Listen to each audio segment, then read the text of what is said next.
Irmãos, vamos começar o nosso estudo. Hoje nós vamos encerrar o que nós começamos na semana passada e nós vamos depois apresentar um primeiro contraponto à visão cristã de mundo. Então, nós vimos na semana passada, nós começamos a ver o que é uma cosmovisão cristã. Nós vimos que em torno de nós temos muitas perguntas que precisam de respostas. A respeito da realidade ao nosso redor, tudo que nós vemos, a respeito de nós mesmos, a respeito da verdade e a respeito da história, desse mundo e da vida que nós temos. E toda cosmovisão, ela propõe a responder essas perguntas. Então, a palavra de Deus, ela nos responde essas perguntas. No entanto, existem outras maneiras de responder a essas perguntas fora das Escrituras, e justamente por isso não são verdadeiras. Mas a maioria das pessoas guia sua vida por meio dessas outras cosmovisões. Então, nós começamos a ver na semana passada como a Bíblia responde essas questões que todo homem deseja ter respondidas na sua vida, e depois nós vamos começar a ver como um pensamento diferente do cristianismo responde essas mesmas perguntas. E ainda que nós pensemos que não é a nossa forma de enxergar o mundo, nós vamos ver que muitas vezes somos influenciados por esse pensamento. Então nós ficamos no meio do caminho. Colocou aí para mim? Nós vimos então, começamos a ver o teísmo cristão e nós vimos essas 4 grandes áreas, né, que toda cosmovisão, toda maneira de enxergar o mundo precisa responder, porque são necessidades nossas. São perguntas que todo mundo faz, mesmo sem saber que estão fazendo. Por exemplo, o que acontece quando a gente morre? São inquietações que todo ser humano tem, ainda que não assuma isso. Mas todo mundo quer saber e precisa de uma resposta sobre o que acontece depois da morte. Então nós vimos na semana passada que a origem de todas as coisas é Deus. Ele é o que está por trás da existência de todas as coisas, dele procede todas as coisas.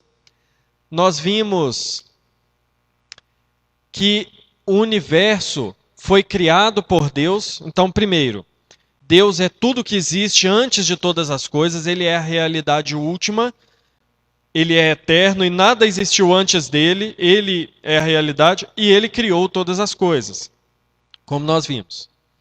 Nós vimos que o homem, o que é o homem? Não é um animal que se evoluiu de outro, não é fruto do acaso, mas o homem é a imagem de Deus.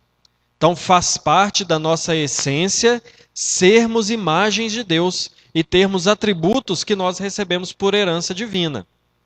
Nós vimos também sobre a morte, o que acontece após a morte. E a Bíblia nos mostra que a morte é a maneira de nós passarmos dessa nossa existência para outra existência, seja no lugar, na companhia de Deus, seja distante de Deus, e isso por toda a eternidade. Então a morte nos leva para uma outra realidade. Nós vimos também como é possível saber alguma coisa. A questão é, nós lemos a Bíblia, nós estudamos a Bíblia, mas como saber que a Bíblia é a verdade? Como saber se na verdade nós podemos conhecer alguma coisa? E nós vimos então que é possível conhecer as coisas porque Deus revelou o conhecimento em todas as coisas. Então nós vimos que é possível conhecer por 2 motivos. Porque existe alguém para conhecer, no caso nós, Deus nos criou com essa característica de pessoas preparadas para adquirirem conhecimento, e existem coisas a serem conhecidas. Então, por isso que nós podemos conhecer as coisas, porque Deus nos criou com essa característica. E nós paramos aí. Então, nós vamos encerrar aqui para passar para um outro ponto. Então, a respeito da verdade, como saber o que é certo e o que é errado? Se nós observarmos, eu já falei isso aqui várias vezes, todo mundo tem um critério de certo e errado. Todo mundo. Não existe ninguém que acha que tudo é certo ou que acha que tudo é errado. O que está classificado como certo e errado pode ser equivocado, mas todo mundo sabe o que é certo e o que é errado. Se os irmãos observarem aí como funcionam dentro de um presídio, entre os próprios presos existe um código de conduta, que existem coisas que são certas e coisas que são erradas. Então, não estou definindo o que eles dizem que é certo e errado, mas essa ideia de que existem coisas que não podem ser feitas, existem naturalmente no ser humano. Só que a Bíblia nos diz qual é a raiz desse entendimento de saber o que é certo e errado. Não é a nossa consciência, não é o nosso bem-estar, não é o mundo que diz o que é certo ou errado, mas é o próprio Deus. Então, a ética, ou seja, o que é certo e errado, ela se baseia no caráter de Deus. Então, para nós sabermos uma coisa se é certa ou errada, nós devemos nos voltar a Deus e ao seu caráter, e ele vai nos dizer o que é certo e errado. Então, por exemplo, é certo falar mentira? Bom, vamos ver. Coincide com o caráter de Deus falar mentira? Não. Então, falar mentira está errado porque Deus não faz. Roubar é certo? Bom, Deus subtrai algo que não lhe pertence? Não, ainda que todas as coisas lhe pertençam. Mas ele não faz ele não tem esse tipo de atitude e nem aprova. Então, roubar é errado. Matar é errado? Matar assim, sem causa, é errado? Bom, vamos ver. Deus mata alguém sem causa? Não. Não, ele mata todos que morrerão e eternamente serão por justiça, né? Ninguém morre, ninguém é condenado injustamente. Então, Deus é o nosso padrão de certo e errado, aquilo que ele revela sobre si mesmo nas Escrituras. E é a partir dele que nós julgamos todas as coisas. Então, por exemplo, hoje algumas coisas são mais aceitáveis que no passado. Isso não significa que elas são corretas, porque se Deus não muda, o padrão de certo e errado é o mesmo. Agora, e a respeito da história? É uma coisa que às vezes nós não pensamos muito, né, irmãos? Mas eu sei que para nós é um pouco mais fácil responder essa pergunta, quando nós pensamos assim: será que a minha vida vai dar em algum lugar? Será que essa história vai acabar de algum jeito? Nós que conhecemos a palavra de Deus, sabemos que sim. Sabemos que Deus tem um propósito em todas as coisas, mas são muitos que se perguntam sem ter essa resposta. Ô, gente, eu estou aqui sofrendo. Imagina numa pessoa que não conhece a Deus, deitada num leito de hospital, sofrendo uma doença terminal. A pessoa pode pensar assim, gente, para que isso tudo? Onde que vai dar isso tudo? Imagina um pai que está tendo problema lá com o filho adolescente, rebelde e tal. O pai fica pensando assim, gente, para que passar por isso tudo? Aonde que vai dar isso? É o que muitos questionam, ainda que não façam essas perguntas, né, nominalmente, mas todos questionam onde vai dar tudo isso. Mas a Bíblia nos mostra que a história ela tem um valor. E por quê? A história é linear, ou seja, ela não é cíclica, né? Ela é constante, e ela é uma sequência significativa de acontecimentos conducentes ao cumprimento dos propósitos divinos para a humanidade. Então, o que é a história que nós vimos, que nós estudamos na escola? Eu lembro quando eu estava na quinta série, eu conversando com um amigo meu de escola, eu falei assim, gente, que tempo mais perdido estudar história. Eu pensando, né? Tô aqui estudando rei, não sei o quê, império, tal. Onde que vai chegar isso? O que isso vai me ajudar? Mas é porque nós não, aliás, na minha imaturidade, eu não tinha ideia de que a história, ela é o desenrolar da ação de Deus. A história secular mesmo que eu estou falando, essa que nós estudamos na escola. Ah, veio o primeiro reinado aqui no Brasil, veio a regência, veio o segundo reinado. Isso é Deus conduzindo todas as coisas. É Deus colocando e tirando reis. É Deus permitindo e não permitindo guerras. É Deus permitindo e não permitindo pandemias. A história, ela é uma série de acontecimentos onde Deus está caminhando para o seu propósito final. A história vista de maneira meta, né, grande, ou a nossa história pessoal. Por que que eu sofro uma doença? Por que que eu sofro com a pobreza? Por que que eu sofro na família? A minha história e a história de cada um de nós é uma sequência de acontecimentos conduzindo a nossa vida para o propósito de Deus. Então isso é a história, algo de grande valor, não é algo para se jogar fora. Diga, Ló. Pode falar.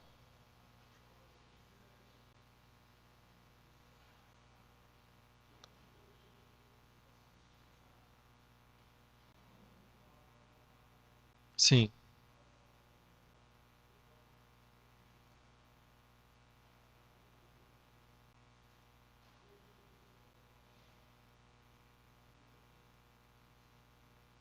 sim, sim. Ló, às vezes a gente fica assim, pagando mal com bem. Sim. Às vezes a gente vê algumas coisas que acontecem e a gente fica assim pensando que poderia ser diferente, né? Poxa vida, os holandeses vieram aqui para o Nordeste, aí foram expulsos e foram colonizar lá onde hoje é Nova York, né? Ah, o que o Brasil poderia ser e tal. Não ignorando os problemas na época, mas tudo que acontece é mão de Deus. Tudo. A hora que a gente vê lá na Bíblia guerra, os assírios lutando com os babilônicos e tal, aquilo ali a história conta, retirando uma parte religiosa, mas o que que nós vemos? Deus conduzindo todas as coisas. Deus tem um propósito lá na frente. Deus está, usando uma linguagem humana, né? Deus está pensando é lá na frente. Deus está a anos-luz à nossa frente. Então, a história, quando nós entendemos, enxergamos, é Deus conduzindo todas as coisas. Isso é maravilhoso, né, irmãos? Diga, vai.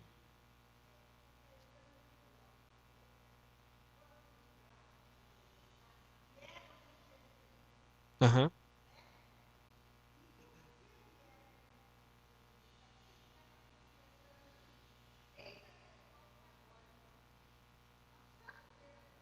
Sim,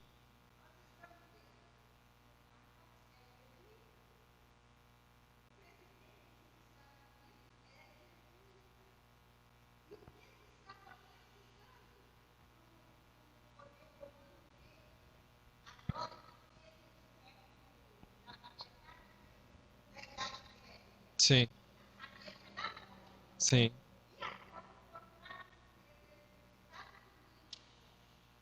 É. E outra coisa, vocês me fizeram lembrar um fato aqui, que assim que o Brasil, que os portugueses chegaram no Brasil, 1550 alguma coisa, 50 anos depois, Calvino mandou alguns protestantes para o Brasil, para o Rio de Janeiro. Sabe o que que aconteceu?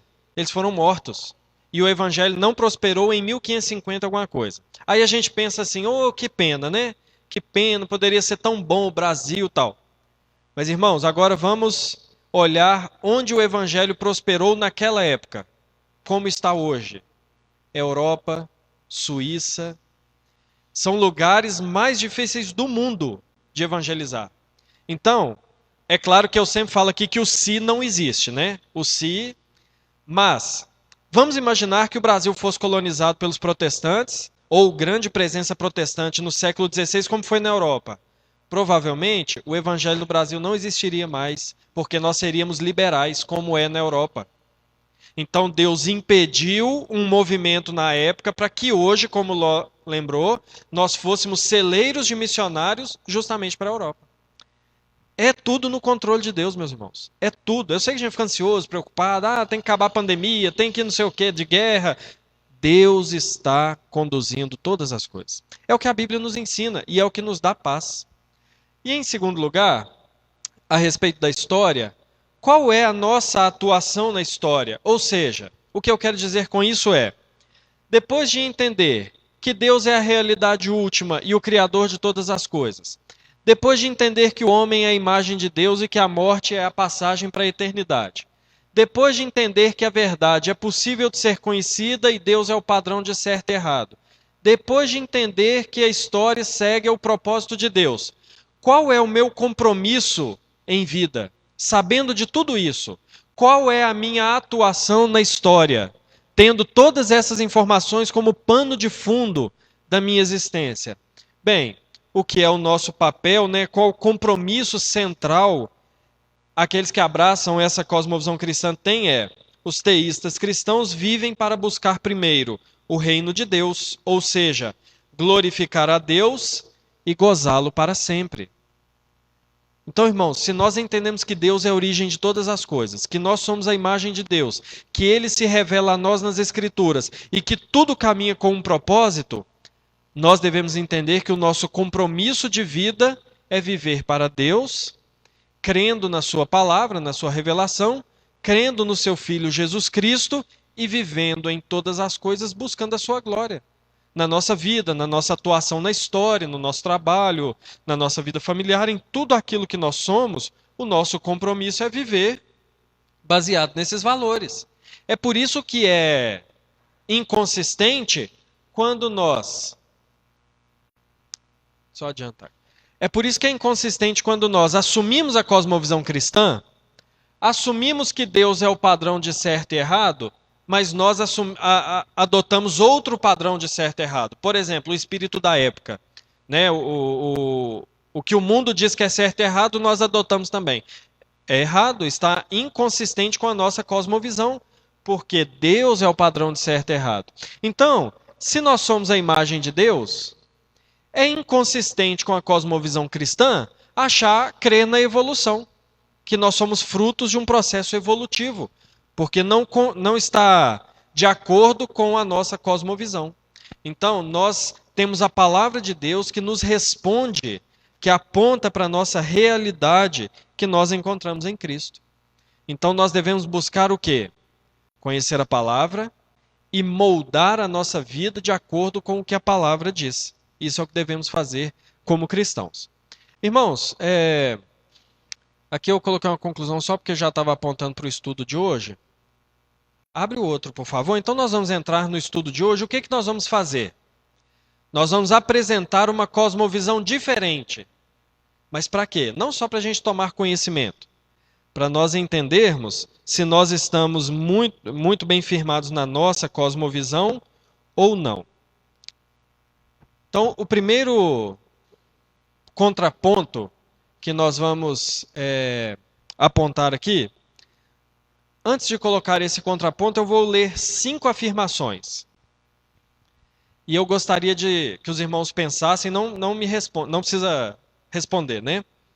Mas em cada uma dessas afirmações eu gostaria de saber se os irmãos concordam com ela. Só pensa aí se você concorda ou não. Primeira afirmação. Há um Deus que criou e ordena o mundo e cuida da vida humana na Terra. Primeira afirmação, presta bem atenção. Há um Deus que criou e ordena o mundo e cuida da vida humana na Terra. Segunda afirmação. Deus quer que as pessoas sejam boas, agradáveis e justas umas com as outras, como ensinam a Bíblia e a maioria das religiões. Então, vou ler de novo. Deus quer que as pessoas sejam boas, agradáveis e justas umas com as outras, como ensinam a maioria das religiões.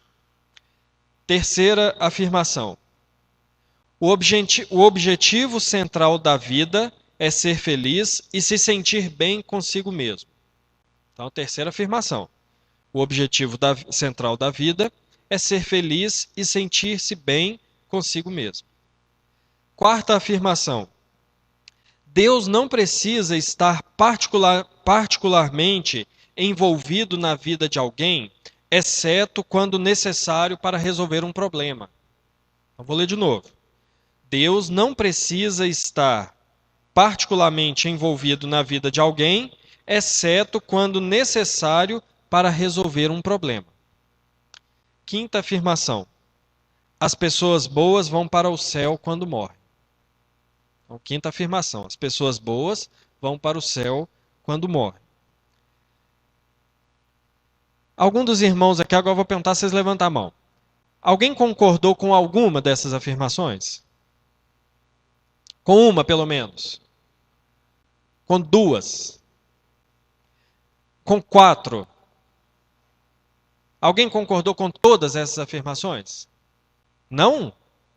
Uai, irmãos. As pessoas boas vão para o céu quando morrem. Não? Uai. Hã? Uai.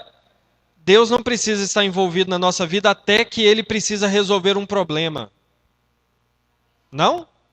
Por que não? Isso mesmo, os irmãos estão afiados aí nas respostas. É isso mesmo, irmãos. Algumas dessas afirmações nós podemos concordar, outras nós podemos concordar parcialmente, e outras nós temos que discordar. Por exemplo, há um Deus que criou e ordena o mundo e cuida da vida humana na Terra. Ok, Deus cuida, certo? Deus quer que as pessoas sejam boas, agradáveis e justas umas com as outras, como ensinam a Bíblia e a maioria das religiões.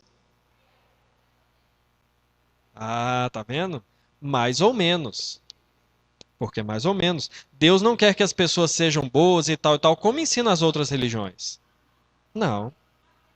Qual que é o primeiro grande mandamento? Amar a Deus ou amar o próximo?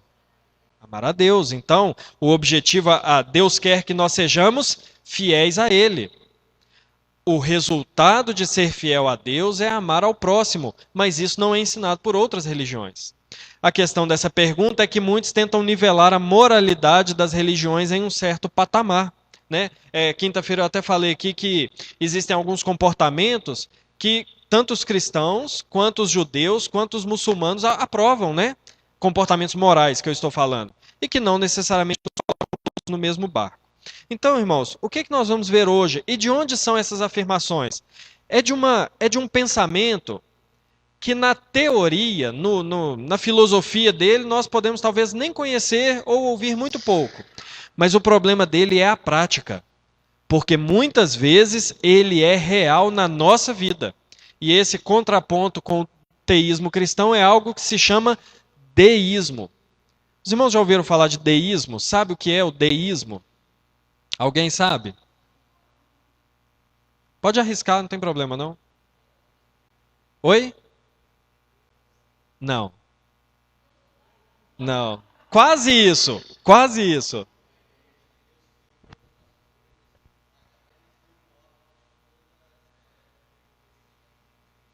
Exato. É isso que o Caio falou, resumido pela Aparecida. Não é Deus no centro, é Deus de lado.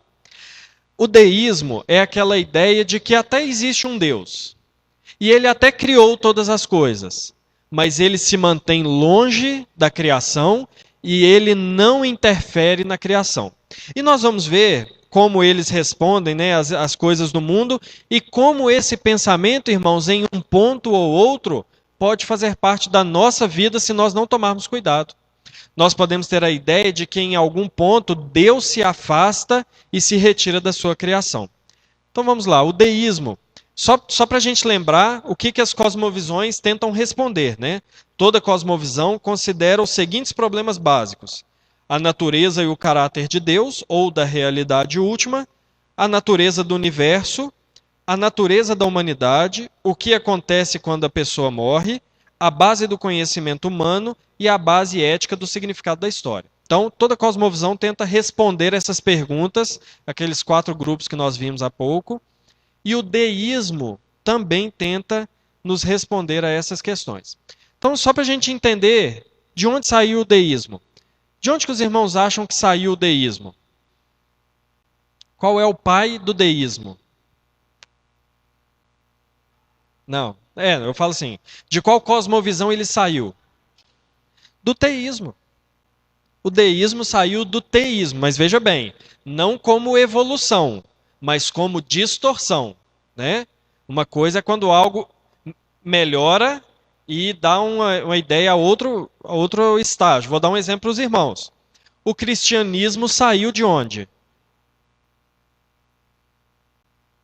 De onde saiu o cristianismo, a religião cristã? Oi? Isso, mas de qual religião ele proveio? Do judaísmo. Por quê? Os judeus tinham as promessas. Quando se cumpriu a promessa, o judaísmo era como se ele estivesse agora completo. Eles recusaram Cristo, o cristianismo saiu do judaísmo como uma evolução. Essa palavra é horrível, né? Mas complemento. Agora, existem coisas que saíram do judaísmo por distorção, né? O farisaísmo, por exemplo. Então, o deísmo ele sai do cristianismo, do teísmo, mas por distorção. Ele sai porque ele sacrifica ou ele retira um atributo de Deus. Então, a ideia do deísmo é o seguinte: tem o teísmo, como nós conhecemos, Deus, quem ele é, os seus atributos, mas os deístas entenderam que Deus não era imanente, ou seja, ele não se relaciona com a criação. E então deu-se a ideia do deísmo. Então, para a gente entender um pouco aqui da história, no século XV, ali chegando perto da Reforma, até o século depois da Reforma, algumas décadas depois, a teologia era a ciência máxima. Hoje, quando pega aí o vestibular mais concorrido, via de regra é medicina, alguma engenharia, direito. Na época da Reforma, séculos antes e até um século até depois, a teologia era a rainha das ciências. Por quê? Porque o conhecimento religioso de Deus era superior a qualquer coisa.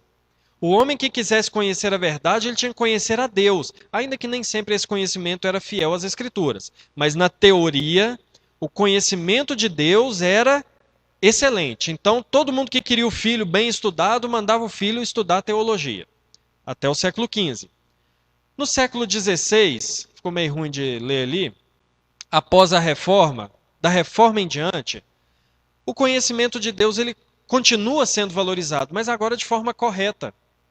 Porque os reformadores entendem que Deus se revelou nas Escrituras e Deus se revelou na criação. Então, quanto mais se conhece as Escrituras, se conhece a Deus. E quanto mais se conhece a criação, também se conhece a Deus. Então, é por isso que a ciência ela começou a se desenvolver. Porque a ideia por trás da ciência no século XVI era: quanto mais conhecermos a revelação geral, mais nós vamos conhecer a Deus. Então, a razão agora, e não só a espiritualidade, a razão estava voltada ao objetivo de conhecer a Deus por meio da criação. Mas o que acontece no século XVII? O conhecimento pela razão, a razão humana, a ciência, ela deixa de ser necessária para ser suficiente. Qual é essa mudança que acontece? Antes o homem procurava a ciência para conhecer a Deus, entendendo que Deus era um ser sobrenatural, entendendo que Deus se revelava na criação, mas também nas Escrituras. Mas agora a mudança que aconteceu por causa do iluminismo e do racionalismo era o seguinte: só pode ser aceito algo como verdade se for provado pela razão humana. Então a razão deixou de ser apenas necessária para o conhecimento para ser suficiente. Tem que passar pela razão. Aí eu pergunto aos irmãos: a transcendência de Deus é provado pela razão? Vamos pensar de maneira científica, tá? Nós conseguimos entrar num laboratório e provar que Deus existe? Nós conseguimos entrar num laboratório e provar que Jesus era o Filho de Deus? Nós conseguimos entrar num laboratório e provar que Jesus deu vista aos cegos? Que existe céu e inferno? Não. Tudo isso é fruto de revelação. E nós aceitamos pela fé. Mas no século XVII, disse o seguinte: nada que é somente pela fé mais é aceito. Tudo tem que passar pela razão. Tudo tem que ser provado. Tudo tem que ser experimentado cientificamente para ser afirmado como verdade. Se não for, não pode ser afirmado como verdade. Então, muitos teístas, muitos cristãos, abraçaram essa ideia e começaram então a não abandonar a religião, não abandonar a ideia da existência de Deus, mas entender que já que não era uma coisa provada cientificamente, como a Aparecida disse, era deixado de lado. Não era em um primeiro momento descartado, mas era deixado de lado. O homem então vivia a sua vida da maneira como julgava ser correto, baseado em experiências empíricas, e deixava essa ideia de religião e Deus para um segundo momento. Isso é tão forte nos nossos dias que eu vou dar um exemplo para os irmãos. Também não precisa me responder. Avalie o seu coração. E eu vou falar de cristãos, tá? Não vou falar de quem não é cristão, porque aí nem, né? Cristãos. Onde está a maior fonte de segurança dos cristãos na pandemia? Em Deus ou nas vacinas? Não, não responda. Avalie o seu coração, porque eu não posso julgar, né?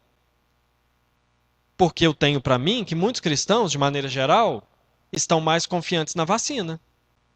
E não, veja bem, irmãos.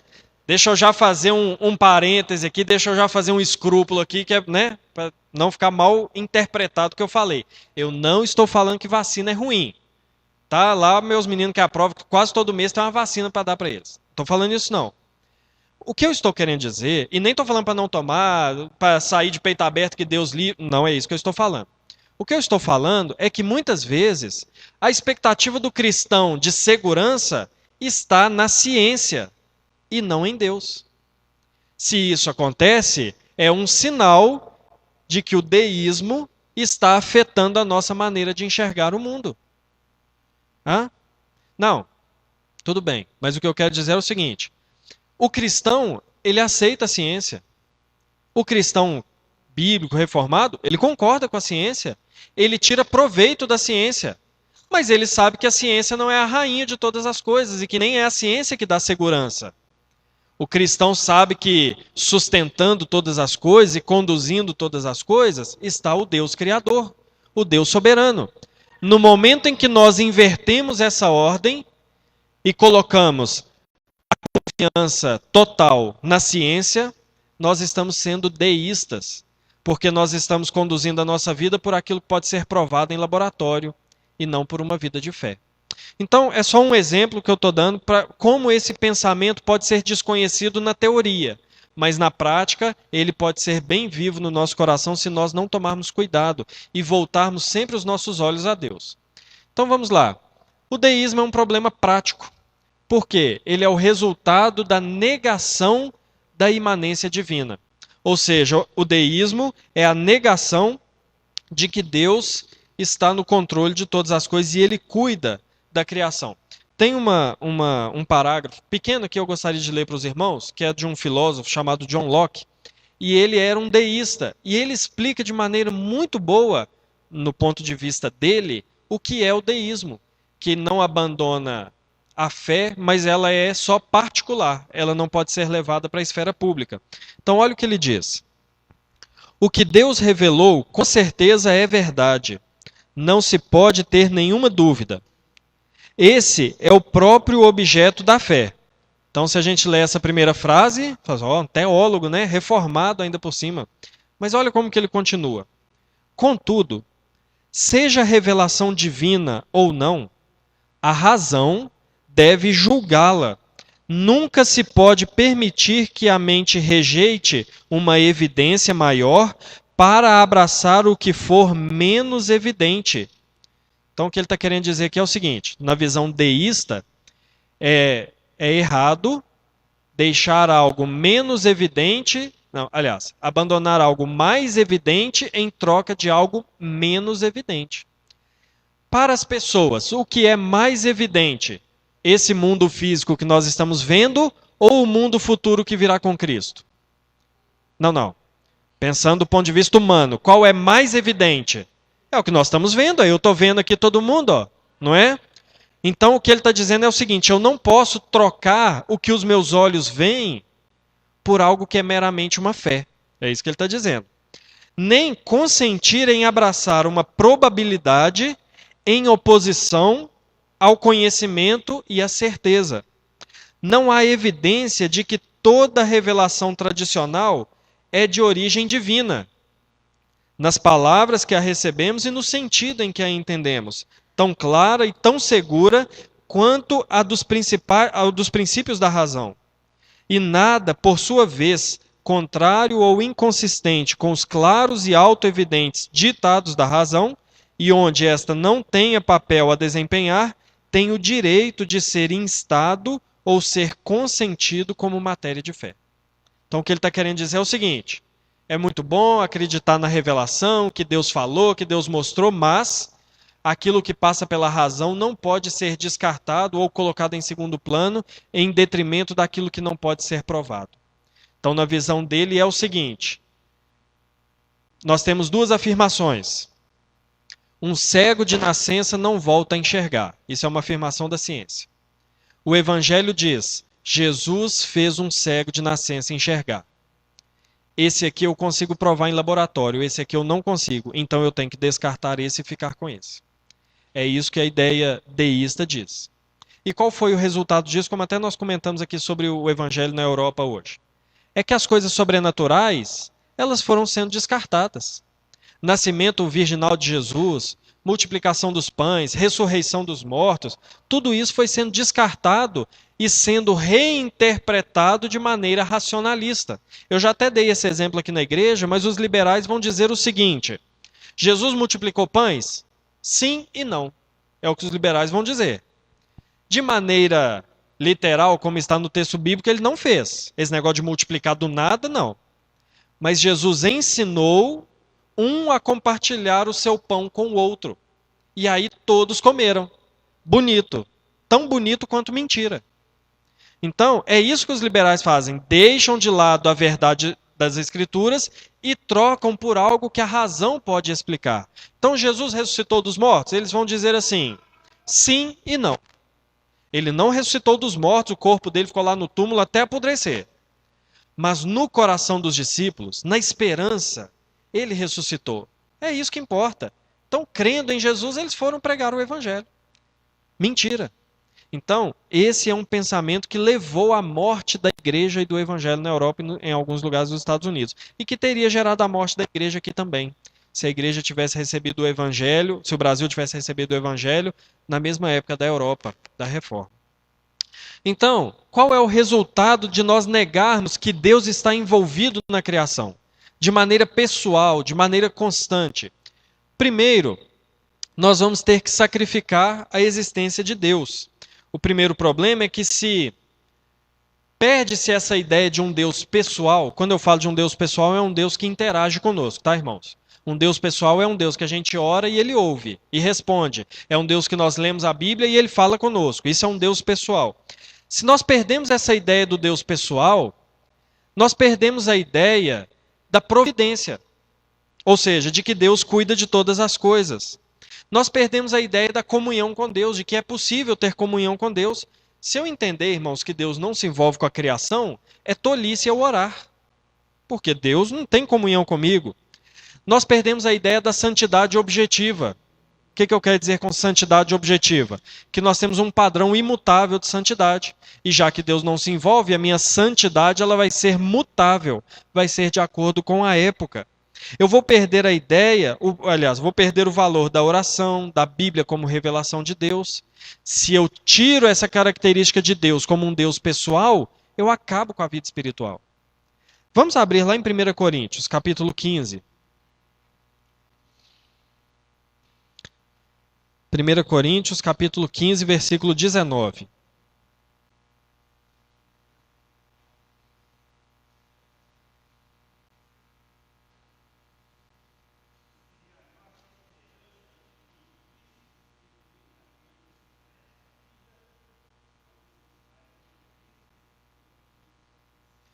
Então, olha só o que Paulo está dizendo. Se a nossa esperança, a nossa realidade é só isso aqui, nós somos os mais infelizes de todos os homens. De que adianta, de maneira bem objetiva, de que adianta crer na existência de um Deus, se eu creio que ele não se envolve, não responde oração, não tem comunhão comigo, não faz nada? É totalmente inútil. Só que se isso é verdade, a vida também é inútil. A vida não tem sentido.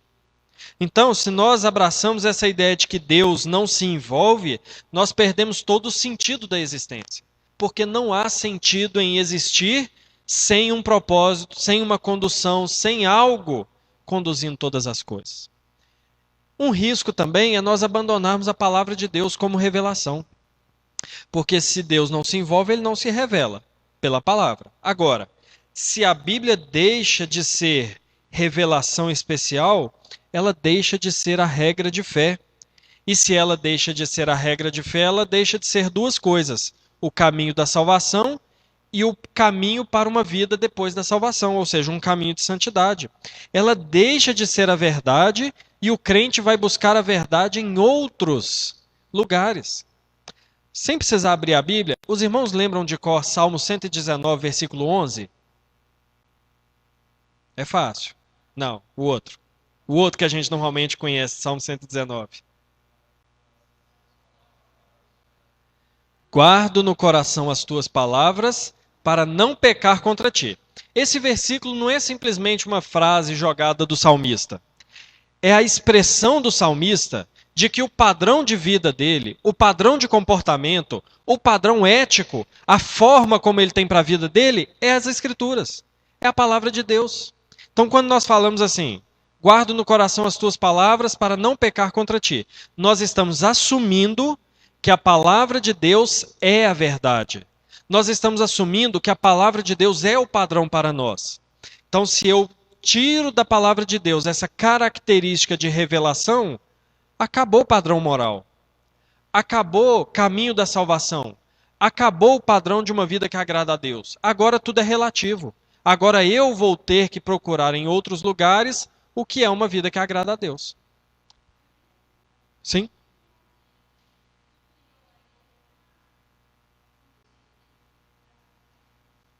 Sim.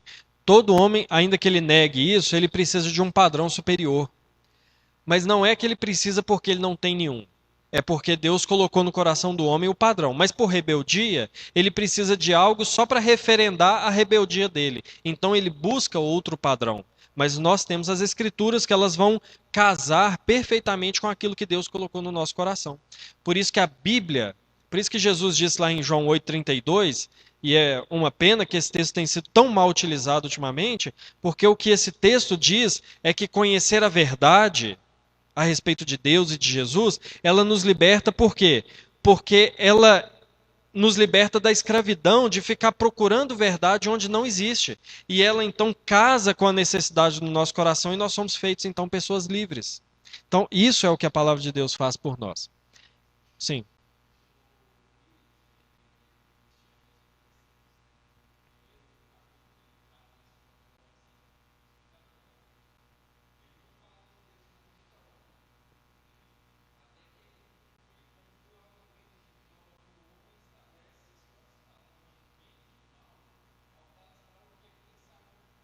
sim, sim,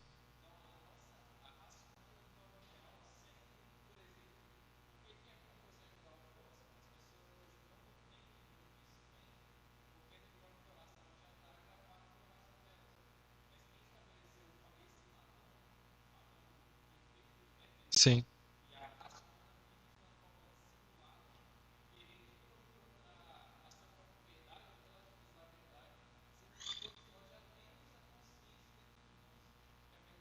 sim. Veja bem, irmãos, os jovens e adolescentes presentes aqui. Às vezes tem um professor que é ateu, né? Aí o professor fala assim: que isso, gente? Esse negócio de Deus existir, isso é coisa do passado, né? Pegando a ideia aqui que o Davi trouxe. Aí o professor fica lá bravatando que Deus não existe, né? Eu poderia dar uma sugestão aqui, mas eu não vou dar, porque vai ficar estranho, né? Mas, por exemplo, se esse professor ateu pega um aluno colando na prova, ele vai achar bom ou ruim? Ruim. A autoridade dele está sendo desafiada, né? Agora, de onde o ateu pode trazer a ideia de que colar é ruim? De onde? De lugar nenhum. Porque o ateu, ele crê que a existência dele é fruto da evolução. A evolução foi a permanência dos mais fortes e dos mais bem adaptados. Então, quando um aluno quer preservar a sua nota e a sua aprovação usando a prova do outro, entre aspas, tá, irmãos? Aspas bem grandes, tá?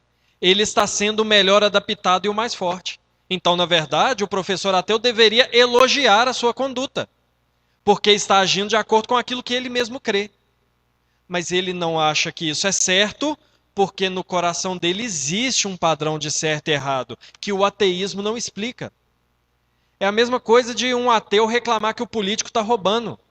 O político está roubando porque ele é o mais forte, o mais bem adaptado para isso. Então ele deveria elogiar o político que está agindo de acordo com o fundamento da sua existência. Mas não, ele acha errado. E quando ele faz isso, tem um outro autor que ele usa a ideia de ele está trabalhando com um capital emprestado. Ele está baseando a sua ética no cristianismo que ele mesmo nega. Então é incoerência. É incoerente. Então, se um dia, não vocês, né, colem na aula, mas se um dia um colega colar e o professor ateu reclamar, Fala com ele. Não, ele está agindo de acordo com a evolução. Tá certo. Hã? Não entendi. É, né, Aparecida? Nós não somos ateus, tá, Aparecida? A gente tem um padrão moral. É, não. Então, irmãos, se nós abrimos mão da palavra de Deus, ela deixa de ser revelação e tudo se torna relativo. E se nós fazemos isso, o que que nós perdemos? A ideia de Deus como algo necessário. Veja bem, se eu entendo que Deus não se relaciona, se eu entendo que a palavra de Deus não é revelação, Deus é desnecessário. Eu começo a colocar ele de lado. Deus é desnecessário. Vamos abrir Hebreus capítulo 11.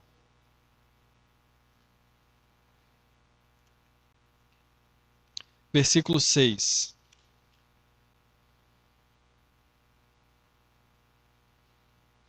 Hebreus 11, versículo 6.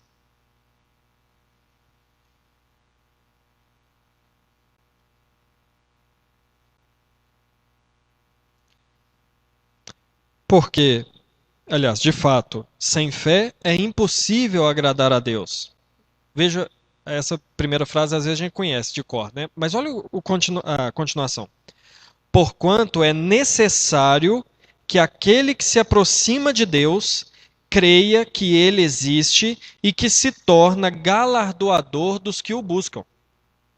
Então, em um versículo muito pequeno, o que o autor aos Hebreus está dizendo é o seguinte: aquele que se aproxima de Deus, ou que de alguma maneira deseja ou pensa ter comunhão com Deus, é necessário a fé. Mas o que é essa fé?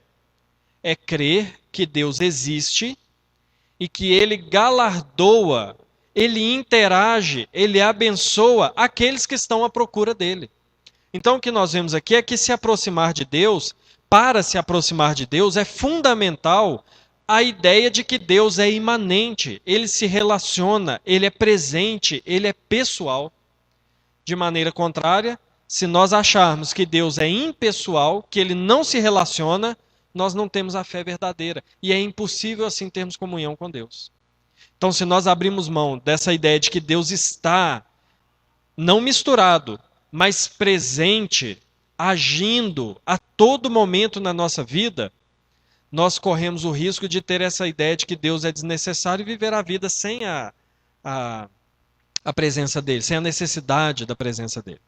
É por isso que nós tivemos ano passado um debate promovido pela Federação de Mocidade, e o Augusto, lá de São João do Rei, ele até falou um negócio interessante, que é assim: existem alguns autores cristãos que ficam tentando mostrar como as coisas foram possíveis de acontecer. Por exemplo, a Arca de Noé.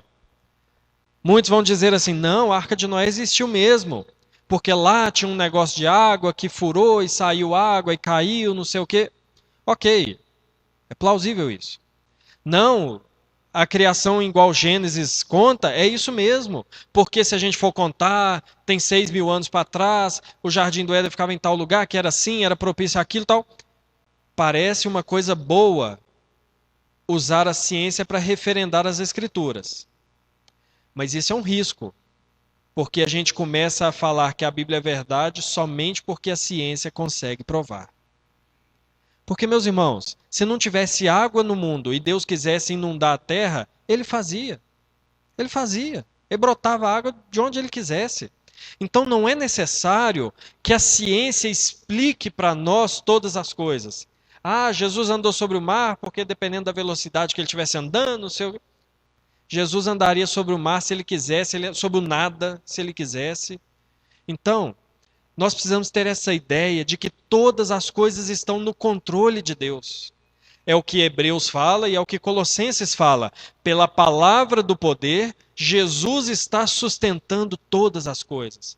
Porque às vezes, irmãos, a nossa ideia é de que Deus deu as leis naturais e o mundo está girando por meio das leis naturais. Por que o mundo gira certinho todo dia? Porque Deus criou a lei natural da circunferência, do magnetismo, não sei o que, não sei o que. Ele criou tudo isso. Mas a hora que ele tirar o olho dele sobre tudo isso entra em colapso. Então é ele, pessoalmente, diariamente, que está conduzindo todas as coisas. Por que que a maré não invade a cidade lá todo dia, as cidades litorâneas? Ah, porque a Bíblia diz que Deus colocou um limite. Colocou, mas ele colocou e controla diariamente, constantemente.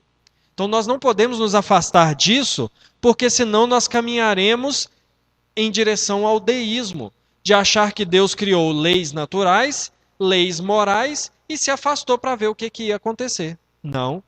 Deus se envolve diariamente, pessoalmente, com todas as coisas. Então, irmãos, o deísmo nega todas essas coisas, o que não pode acontecer na nossa vida. Então, eu vou tentar passar de maneira mais breve aqui, porque nós já falamos muitas coisas a respeito do deísmo. Como o deísmo vai responder aquelas perguntas que nós respondemos no cristianismo?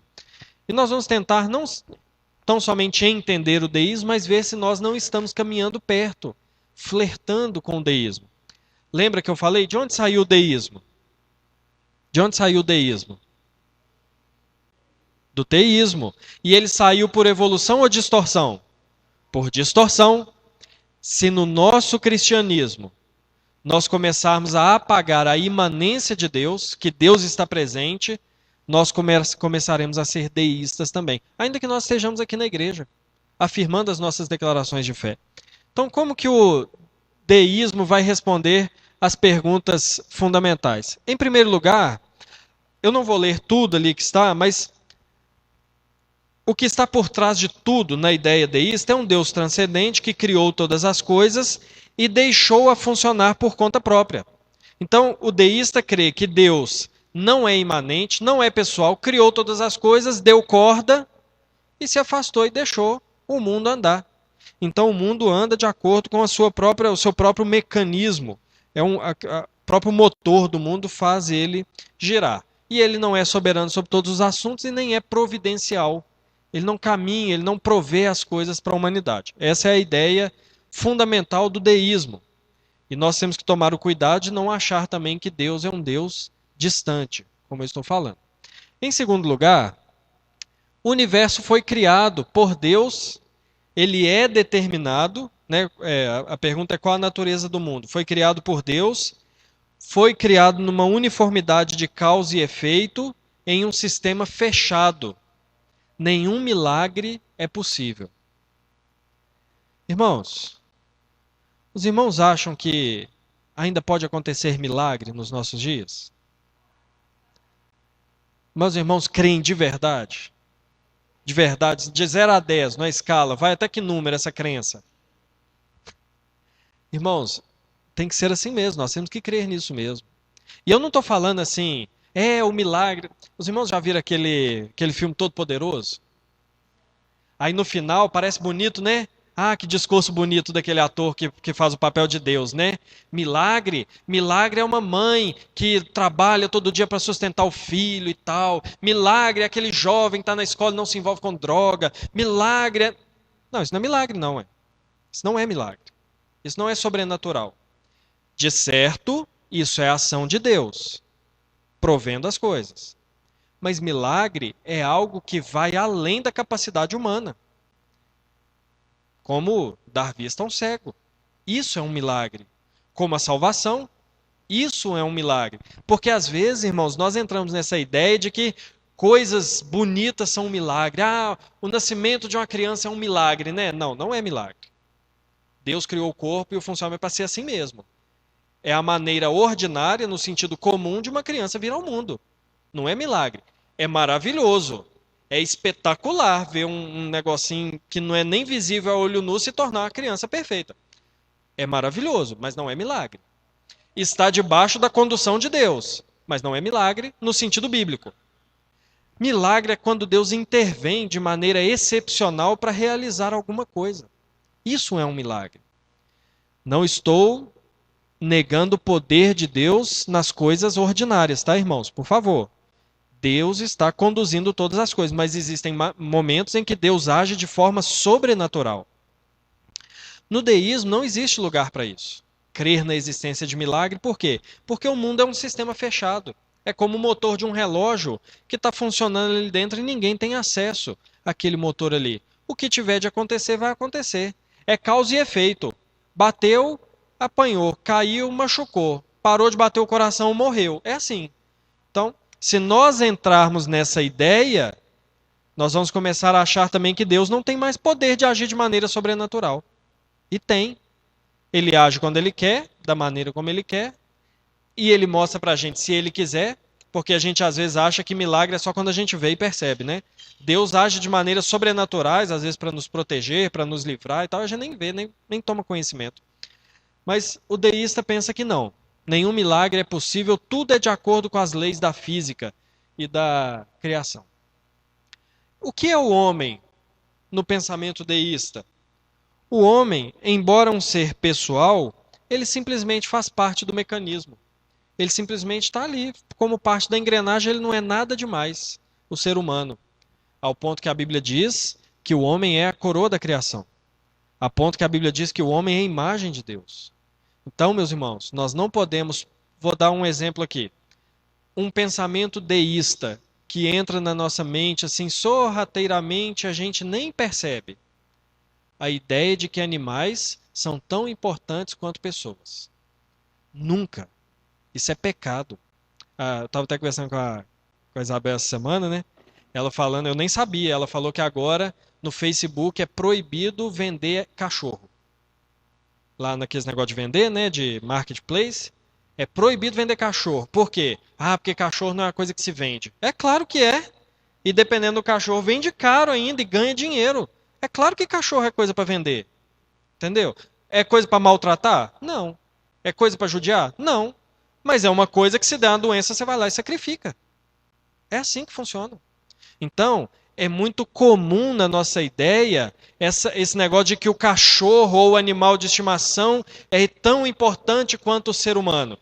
A gente pensa que o animal está sendo elevado, né? Negativo. O ser humano está sendo rebaixado a um mero animal. Por quê? Porque ele é simplesmente parte do mecanismo, quando não é. Nós somos criados à imagem de Deus. E nós somos superiores a todos os outros animais, a toda parte da criação.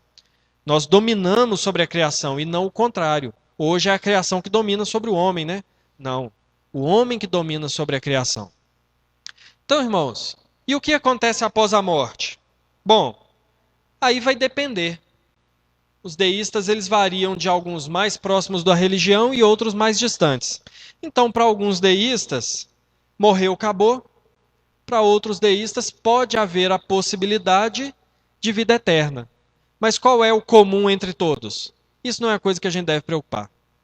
Como a gente não sabe, como não é possível conhecer se tem ou não, então não é uma coisa que a gente tem que gastar tempo ou ficar preocupado com vida após a morte. Mais uma vez, o deísmo não é perigoso na sua teoria, ele é perigoso na prática. Ele está presente no nosso coração, lá quietinho, esperando para ganhar força. Sabe por quê, meus irmãos? Porque nós podemos muito bem passar anos, sem preocupar com a vida eterna. A gente pode passar meses sem ter expectativa de ir para o céu. A gente fica com a expectativa de uma casa melhor, de um carro melhor, saúde melhor, filho na faculdade, fazenda, sei lá o que, isso, aquilo outro. Grande expectativa nas coisas desse mundo. Grande assim. Põe a nossa vida nisso. E a gente não percebe que o que está por trás disso é uma ideia de que, o futuro a Deus pertence. Então, como eu não posso saber, eu vou preocupar com essa vida aqui. O deísmo está mais presente na nossa vida do que a gente imagina. Porque a gente acha que não tem que preocupar com a vida eterna. E não é só preocupar, meus irmãos, em garantir a vida eterna, não, tá? Eu estou falando ter expectativa mesmo com o céu. Pensar na morte, e ainda que não ter alegria pela morte, também não ter tristeza. Pensar, não, vai completar minha expectativa de ir para o céu. Ouvir uma música que fala de vida eterna e ficar ansioso. Nossa, gente, como deve ser maravilhoso a vida eterna com o Senhor. Se nós nos preocupamos mais com essa vida aqui, temos maiores expectativas nessa vida do que a vida eterna, talvez o nosso coração esteja flertando com o deísmo. A ideia de que eu não tenho que me preocupar com o depois. O que o deísmo fala sobre a verdade? Por que é possível saber alguma coisa? O deísmo vai dizer que só é possível saber alguma coisa por causa da razão humana e dos métodos científicos. Não há como conhecer por meio de revelação, por meio de Deus. O que existe dentro do mundo é o que dá para conhecer. E a ferramenta para conhecer é a ciência e a razão. Então, no pensamento deísta, não existe revelação. É a razão que conduz, é a mente que conduz. E como saber o que é certo e errado? Olha bem, mais uma vez. Se Deus está distante, ele não é mais o meu padrão de certo e errado. Aí o meu padrão vai ser o quê? Um dos padrões que a gente pode adotar: o politicamente correto. Então, já houve tempo em que questionar a homossexualidade era correto. Então a gente podia questionar. Hoje já não está tão correto assim questionar, então é melhor não fazer. E isso é um pensamento que é uma ética situacional, depende da época, depende da situação. Já houve época que era possível falar a respeito de pena de morte. Hoje, mais não pode. 30 anos atrás era possível, como eu usei o exemplo aqui, o cachorro está doente, você matava ele, sacrificava. Hoje não, você tem que pegar todo o dinheiro que você tiver até não poder mais cuidar do bicho. Então, quando nós tiramos Deus como padrão moral, nós começamos a absorver um padrão moral que é anticristão. E, em muitas maneiras, antibíblico. Antibíblico. Porque a verdade da Escritura deixa de ser o nosso padrão e o espírito da época passa a comandar a nossa ideia de certo e errado. Quem esteve aqui quinta-feira entendeu isso muito bem. Que às vezes não é a Bíblia que conduz o que é certo e errado para nós, mas a nossa ideia de certo e errado. Mas isso é flertar com uma ideia de que Deus está um pouco distante. Mas não. Deus está imanente e ele é o absoluto. Então ele é o padrão para aferir certo e errado, e não o espírito da época. Eu já ouvi muito, irmãos, já ouvi muito, assim, família, né, entre conhecidos. Eu sei que os irmãos já ouviram muito isso também. Quando há um comportamento errado e alguém fala assim: "Ah, mas hoje as coisas mudaram, né? Ah, hoje é outra época, né? Hoje o pessoal tem outra cabeça, né?" Quando a gente vai falar, por exemplo, de namoro, né? Sei lá, 40 anos atrás, o namoro cristão era de um jeito. Hoje é completamente diferente. Aí o pessoal fala assim: "Ah, é porque os tempos mudaram, né? A cabeça mudou. Ah, esses meninos já nascem hoje, parece que é acelerado, né?" Então, não, não interessa. Mas o padrão, ele permanece. O padrão é Deus e a sua palavra. E pronto. Se nós nos afastarmos disso, nós vamos nos afastar de uma cosmovisão cristã. E vamos abraçar outra, tá? A gente não fica sem cosmovisão, não. Nós vamos abraçar alguma. Ah, tá. A forma deísta, né, de saber o que é certo e errado é uma ética intuitiva ou limitada. Aquilo que o universo diz ser certo, é certo. Por isso que a gente vê muita igreja que faz assim: "Ah, agora nós estamos aceitando pessoas que são casadas com pessoas do mesmo sexo. Ah, agora nós estamos aceitando, nós não vamos mais falar desse negócio de homossexualismo e tal. Ah, nós não vamos falar mais sobre. Não, gente, os tempos mudaram, o divórcio hoje é uma coisa mais aceitável e tal." Tem igrejas que já estão passando por cima disso. Eu lembro, irmãos, eu não sei se eu já comentei com os irmãos, que na faculdade eu tinha um de outra denominação, ele é pastor dessa outra denominação. E um dia eu comentei sobre uma irmã da igreja que tinha sido disciplinada. E aí ele falou assim: "Disciplinada? Mas por que que ela foi disciplinada?" Falei: "Porque ela mantinha uma vida de casado com o namorado." "Sério que vocês disciplinaram por isso?" Foi sério. Vocês não, né? Eu não era do conselho, eu era membro da igreja. "Sério que a igreja disciplinou por isso?" "É sério." "Ah, não, isso aí lá na minha igreja é assunto batido já." "Não, isso aí a gente já passou por cima." Eu falei: "Tá bom." É uma ética bíblica? Não. É uma ética situacional. Depende do espírito da época. Enquanto for aceitável, a gente aceita também. Se o mundo mudar e não for aceitável mais, a gente para de aceitar também. Então, a ética ela é relativa, né, para um pensamento deísta. E com relação à história, já que Deus só deu corda e deixou o mundo seguir, qual que é a importância da história? A história ela é linear, porém ela só pode ser determinada e utilizada com algum fim pela razão. Ou seja, quem é deísta só encontra sentido na sua existência por algo que ele pode provar. E é por isso que muitos colocam a esperança, muitos que conhecem a Deus, não estou falando de ateus, por enquanto. Por isso que muitos que afirmam conhecer a Deus, são religiosos e tal, celebram aí os calendários, né, Páscoa, Natal, Quaresma e tal. Por isso que muitos religiosos têm como fim último da sua existência ser próspero profissionalmente. Porque ele precisa encontrar uma razão para a história dele, mas uma razão que seja factível, palpável. Então a pessoa, não, eu quero ser o melhor engenheiro, até aí tudo bem, nenhum problema com isso. Para que a minha vida seja, então, a minha história seja completa. Aí está errado. Então por isso que a pessoa coloca como ideal da vida ver os filhos formados, doutores, ricos, prósperos e tal. Porque ela precisa de uma finalidade para a história dela. Então ela coloca alvos para que a vida, para que ela persiga aquilo e para que ela seja completa. É por isso, irmãos, que nós temos que tomar muito cuidado com as intenções do coração. Muito, muito. Por exemplo, um adolescente que quer estudar, quer ser profissionalmente bem-sucedido.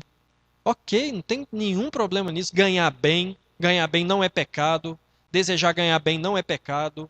Desfrutar do salário, ainda mais quanto maior ele for, não é pecado, dependendo da forma como fizer. Isso tudo em si mesmo não é pecado. Mas qual é a motivação do coração? Isso tem que ser analisado. Não, eu quero ser um engenheiro, eu quero ser o melhor engenheiro, porque eu quero usar ao máximo os talentos que Deus me deu.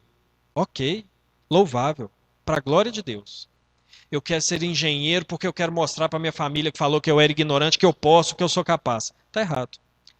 Pode alcançar muitos objetivos terrenos, mas a motivação está errada, pecaminosa. Por isso que a gente vê, por exemplo, um monte de médico que é péssimo médico, porque é médico só porque o pai quis, porque o pai era médico, aí já, né? E aí fica aí um bando de médico que não sabe receitar remédio. Ao passo que a gente vê outros que, ainda que ganham dinheiro, não estão fazendo aquilo e sendo bons médicos por causa de dinheiro, mas por causa da vocação que Deus deu.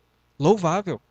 Então, o deísta, ele vai colocar um objetivo para a sua história e perseguir aquele objetivo, só que isso gera frustração, porque o objetivo terreno, ele nunca vai preencher a alma humana. Deus é que coloca o objetivo diante da nossa vida, e a gente persegue esse objetivo. E o objetivo dele é buscar a glória dele em todas as coisas. E quando nós buscamos isso, nós vamos sendo completos na nossa vida. Então, se nós estamos com objetivos diferentes do que buscar a glória de Deus, estamos flertando com um pensamento deísta, de que Deus não tem um objetivo para a nossa vida. Até no sofrimento, tá, irmãos? Passar por sofrimento não é bom, não é agradável. Mas nós nunca podemos esquecer que Deus tem um propósito. Deus está conduzindo a nossa história. Deus tem algo a fazer e a nos ensinar na nossa vida por meio do sofrimento. Então, nós não podemos ser como deístas. Ah, Deus me mandou um monte de coisa que eu não mereço, que eu nem sei para quê. Não, a gente pode não saber por quê, mas Deus sabe. Isso é uma vida de fé. Deus sabe por que nós estamos experimentando. Por fim, irmãos, qual é o compromisso de vida, então, que alguém que adota uma forma de pensar deísta assume para si? Bom, os deístas usam a razão para determinar o objetivo de vida. Então, eles vão tentar procurar algum motivo para a sua existência. Sempre frustrante. Sempre sem alcançar a paz. Sempre sem conseguir se sentir uma pessoa completa. Porque quem coloca Deus de lado não consegue alcançar o seu objetivo de vida. Então, é dessa maneira que nós vimos aqui que esses que colocam Deus de lado, não, Deus até existe, mas ele não interfere aqui. É assim que eles pensam, e é assim que eles vivem, e é assim que nós, muitas vezes, pensamos e vivemos. Porque quando nós colocamos Deus de lado em alguma área da nossa vida, nós somos deístas. Ah, o fulano ou a fulana querem casar. Sabe o que Deus diz sobre casamento? mas coloca Deus de lado nesse particular e fala assim: não, eu vou resolver como eu vou fazer. Isso é um pensamento deísta. Deus não está no controle daquilo. Eu estou ganhando muito dinheiro na minha profissão, a Bíblia me diz como eu devo usar o meu dinheiro, mas nesse particular eu vou colocar Deus de lado e eu vou definir o que eu vou fazer com o meu dinheiro. Isso é um pensamento deísta. Ah, meus filhos estão dando muito trabalho. A Bíblia me diz o que eu faço com o filho. Mas eu vou deixar Deus de lado e eu vou ouvir os psicólogos. E eu vou ouvir os pedagogos que não têm compromisso com a palavra de Deus. Isso é um pensamento deísta. Eu estou procurando auxílio técnico para aquilo que a Bíblia já me ensinou. Então, irmãos, deixa eu fazer uma observação, só um exemplo, né? Não estou questionando algumas áreas específicas, tá? Da psicologia. Áreas específicas. Não vou questionar aqui. Mas veja bem, para o cristão, estou falando para o cristão, qual é a maneira correta de resolver um problema emocional em vez de pagar um psicólogo, uma hora com um psicólogo, só para deitar no divã dele e falar de problema e ouvir conselho? Qual é a resposta cristã para isso? Hã? Não. Qual é a resposta cristã? Porque o problema não é o dinheiro, o problema é a resposta que se procura. Hã? Não entendi. Sim, mas uma resposta mais prática. Vou usar aqui o exemplo da Vânia. A Vânia tá, nossa, ansiosa, não tá conseguindo dormir, tá preocupada demais e tal. Aí ela tem dois caminhos. Um caminho científico é ela ir na psicóloga, deitar no divã lá e falar: "Ah, eu tô muito preocupada e tal, não sei o quê". Qual que é o caminho bíblico? Não. Também, mas além. Não, tem outro caminho. Assim, não que não seja bom, mas existe um caminho para esse problema mais específico nas Escrituras. Não, não, eu sei que é, mas não é isso que a Bíblia diz que a gente resolve problema assim. Também não. Olha, irmãos, sabe por que a gente procura muito psicólogo às vezes? Porque a gente não sabe qual é a alternativa bíblica para esse. Com quem eu devo conversar um problema em vez do psicólogo? Não, não é com Deus, irmãos. Não, gente, é conversar com o irmão. Hã? Ô Eliane, você fez um sinalzinho com a mão assim, não vem falar que tá errado não, porque tá na Bíblia, hein? Irmãos, veja bem, com toda a liberdade que continuando a usar a Vânia como exemplo. Ela tá ansiosa por causa de alguma coisa. Não tá conseguindo dormir, tal, tal. O que a Bíblia diz que ansiedade é? Pecado, ok?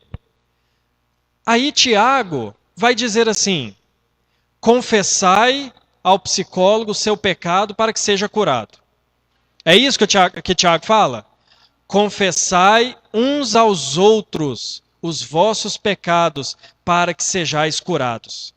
A gente paga psicólogo de bobo que a gente é. Porque a gente pode chegar para o irmão, a Vânia pode chegar para a Heloísa e falar assim: ô Heloísa, ora por mim aqui. Eu tô numa falta de fé com esse problema que eu preciso resolver. Olha que isso é pecado. Eu estou passando por isso. Eu queria que você orasse por mim. E eu não estou falando de procurar o pastor, não, tá, irmãos? Pode procurar, mas o irmão que conhece a Jesus, o irmão que conhece a Jesus é capacitado para isso. A Bia está com um problema, procura a Mariana. Ô Mariana, ora comigo aqui, porque eu estou passando por isso. A Marlene procura, ô irmão, ora por mim aqui, porque eu estou passando por isso, e tal. E antes que os irmãos pensem, ah, isso surge fofoca, ah, não sei o quê, ah, fala da vida para o outro. Deixa eu falar uma coisa para vocês. Deus já sabia que isso ia acontecer. E assim mesmo ele mandou. Então nós não podemos achar que somos mais sábios do que ele e criar um outro caminho para nós. Deus já sabia que haveria fofoca. Deus já sabia. Está tudo no plano dele quando ele deu a ordem de confessar o pecado um ao outro. Mas por que nós não fazemos? Porque nós somos, em muitos casos, deístas. Nós abrimos mão da revelação de Deus e do caminho que ele ofereceu como o melhor caminho e nós adotamos a ciência, Não, o psicólogo é que é formado lá, estudou Freud, estudou não sei quem. Ele é que sabe resolver meu problema. Isso é confiar na ciência e não no caminho oferecido pelo próprio Deus. Veja bem, eu não estou falando casos específicos de psicologia, tá? Como eu falei antes aqui. Existem questões que são patológicas e tal. Estou falando questões emocionais. A Bíblia nunca nos dá uma alternativa artificial para resolver esse tipo de problema, a não ser a comunhão com o irmão. Diga.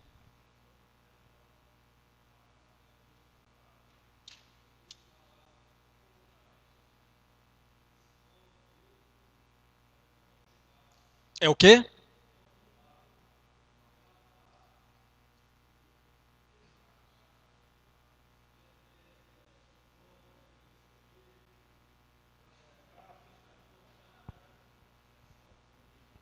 Pois é. E às vezes o nosso psicólogo é o psicólogo mesmo, né? E nenhum, irmãos, ó, mais uma vez, né? Não estou falando aqui contra a profissão. Eu estou falando contra a prática de quem procura para resolver algo que seria resolvido com uma conversa com o irmão em Cristo. É o que a Bíblia diz. Se os irmãos vão concordar ou não, aí vocês têm que discordar ou não da Bíblia. Mas é o que a Bíblia diz. Confessai uns aos outros, para que sejais curados. A gente espera a cura do psicólogo. Quando Deus já deu o caminho da cura. Eu não sei quantos aqui já passaram pela experiência grata, pela ótima experiência, eu e tantos outros aqui já passaram, de passar por uma luta muito grande, procurar um irmão, conversar com o irmão, e o irmão falar assim: eu passo a mesma coisa, vamos orar junto nós aqui e tal, e sair fortalecido, e de graça. O problema não é ser de graça, mas sair fortalecido, sabendo que um está prestando conta do outro, um está cuidando do outro, um está ajudando o outro. Meus irmãos, não tem nada melhor para a gente resolver problema. Por exemplo, algumas mães aqui, principalmente as mais experientes, quantas vezes uma mãe procura a outra e fala assim: nossa, meu filho está terrível, nossa, o meu também. Nossa, o que está acontecendo? Nós vamos orar nós duas aqui, nós vamos lutar, eu vou orar pelo seu filho, você ora pelo meu. É isso, meus irmãos, não precisa levar na Super Nani, não. É isso que resolve, é a palavra de Deus. Se o quê?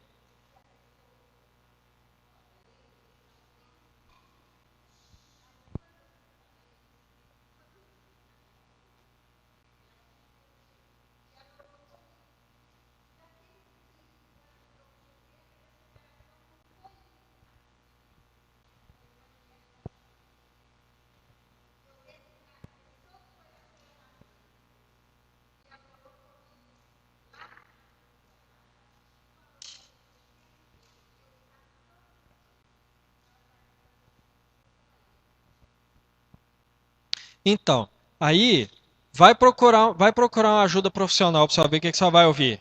Não, olha, arruma outro. Ah, você vai ser feliz. Arruma um monte. Porque hoje é assim, né? Arruma um monte. Você vai ser feliz. Conselho de Satanás. Agora, irmãos, olhe bem. Inclusive, não sei se os irmãos já passaram pela experiência de ser abençoado por um irmão com quem você nem tinha um bom relacionamento. Algum irmão que você, alguma coisa do passado, não sei, né, que ficava aquele clima assim, mas no momento de necessidade, o irmão foi lá, orou, abençoou e tal. Então, irmãos, é isso que a Bíblia nos diz. Se nós queremos adotar uma visão de mundo cristã, é a Bíblia que nós temos que seguir. Ou a gente pode chegar e ser sincero. Mas não, eu não quero então de mundo cristã, eu quero outra. Ok, assumam as consequências de fazer isso. Assumamos, né? As consequências de fazer isso. Seguir a Bíblia é o caminho bem-aventurado. Deixar a Bíblia é o caminho mal-aventurado, desaventurado. Está diante de nós, igual o Deuteronômio fala. Irmão, só para a gente encerrar aqui, já passei uns minutinhos. Então, o deísmo é inválido. Por quê? Olha o que diz Eclesiastes 3:11. Tudo fez Deus formoso no seu devido tempo. Também pôs a eternidade no coração do homem, sem que este possa descobrir as obras que Deus fez desde o princípio até o fim. Sabe por que o deísmo não é válido? Essa ideia de deixar Deus de lado? Procurar só a razão, procurar só esse mundo aqui? Porque o homem tem a transcendência dentro de si. O homem não suporta viver sem pensar o que é depois da morte. O homem não suporta viver sem pensar a origem de todas as coisas. O homem não suporta viver de onde veio a beleza, o bom, o prazer. O homem não suporta, sabe por quê? Porque Deus colocou no coração dele essa necessidade de transcender. Toda cosmovisão que fala assim, não, o mundo é só isso aqui e não tem mais nada, ela é falha e ela é inválida. Pela própria realidade nós podemos ver isso, que ninguém se torna quieto nisso, porque é um anseio do coração do homem. Então as 4 necessidades básicas lá que nós respondemos, elas são negadas pelo deísmo, porque a realidade vai além, o homem vai além deste mundo, a verdade está sempre além de nós e a história sempre extrapola a nossa própria história. E o homem tem necessidade de entender essas coisas. Por isso, deixar Deus de lado, meus irmãos, em nenhuma área da nossa vida é válido e nós devemos fazer. A raiz do deísmo, então, o que ela vai ser? Frustração, orgulho e incredulidade. Por quê? Por que alguém deixa Deus de lado? Porque se frustrou com Deus. E quantos irmãos estão fora da igreja, põem a culpa no irmão, no pastor, na igreja, no fulano e tal, mas no fundo estão decepcionados com Deus. Deus não respondeu do jeito que queria, Deus não fez algo do jeito que queria, então a frustração leva a pessoa a colocar Deus de lado. Ou então, o orgulho de não se submeter a Deus e entender, como usar o exemplo que a Vânia falou, Deus quis assim. É doloroso, é difícil, mas é o caminho de Deus. Isso nos humilha. Então, quem não quer ser humilhado pela palavra de Deus, coloca Deus de lado. Ou incredulidade, de saber que Deus tem os seus planos, os seus caminhos, e Ele é perfeito nos seus planos. Se nós não cremos nisso, nós deixamos Deus de lado. Mas os resultados são terríveis, são catastróficos. Alguma